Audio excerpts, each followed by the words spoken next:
എന്തിനാ പിന്നെ ദിലീപിനെ പുറത്താക്കുക? ദിലീപ് ചുമ്മായിരിക്കുക, അതൊക്കെ കോടതി തെളിയിക്കണമെന്ന് പറഞ്ഞാൽ പോരെ. സിദ്ദിഖാണോ ഇത്?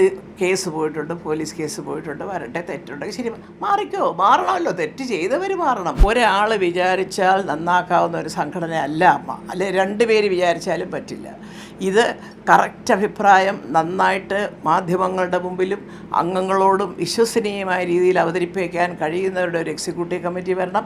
അതിനകത്ത് പറയുമ്പോൾ അതിലൊരു അഭിപ്രായ വ്യത്യാസം ഉണ്ടെങ്കിൽ അത് അവർ തമ്മിൽ തുറന്ന് സംസാരിക്കണം. അത് ചേട്ടാ ഇങ്ങനെ പറഞ്ഞാൽ അത് അങ്ങനെ ആവില്ലേ എന്ന് ചോദിക്കണം. അങ്ങനെ ഒരു കൂട്ടായ ഡിസ്കഷൻ വരണം. ഒരിക്കലും മമ്മൂട്ടിയും മോഹൻലാലും പറയത്തില്ല അഭിപ്രായമൊന്നും പറയരുത്, മിണ്ടായതിനോടെ ഇതൊന്നും അവരാരും പറയത്തില്ല. ഇതെന്താണെന്ന് വെച്ചാൽ ബാക്കിയുള്ളവരൊരു ചെറിയ അഭിനയമുണ്ട് അതിനകത്ത്. അതൊക്കെ നമുക്കറിയാം, അവിടെ എന്തൊക്കെയാണ് സംഗതികളെന്നൊക്കെ ഉള്ളതെല്ലാം അറിയാം. കുറച്ച് പേർക്ക് ഒരു അടുപ്പം കൂടുതലുള്ളവർ അവരടുപ്പിച്ച് നിർത്തും, അല്ലാത്തവരെ ചിലപ്പോൾ കുറച്ചൊരു അകലത്തെ നിർത്തും.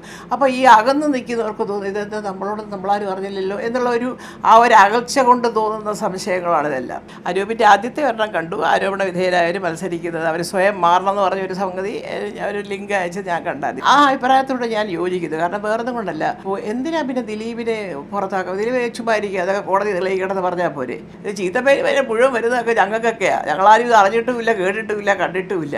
അതിനകത്ത് തന്നെ നാടകം കളിക്കുക, ബാക്കിയുള്ളവരുടെ പുറത്ത് പഴി കൊണ്ടുവയ്ക്കുക.